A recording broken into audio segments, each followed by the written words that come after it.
Tražite Boga dok se još može naći. Prizovite ga dok je blizu.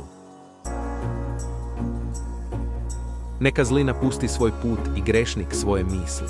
Neka se okrene Bogu, pa će mu se smilovati, našem Bogu, jer će mu velikodušno oprostiti.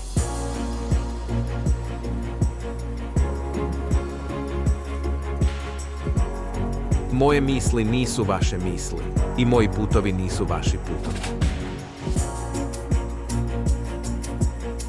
Kao što su nebesa visoko nad zemljom, tako su i moji putovi viši od vaših putova, a moje misli iznad vaših misli.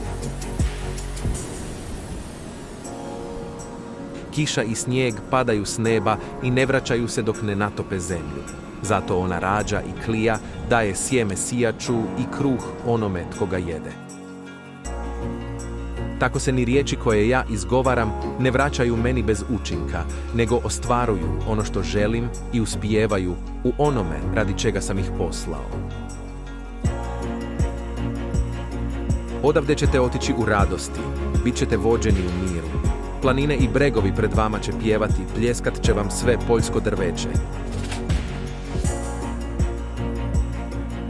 Umjesto trnja rast će čempresi, mirta će biti umjesto kopriva. To će biti Bogu na spomen, kao vječni i neprolazni znak.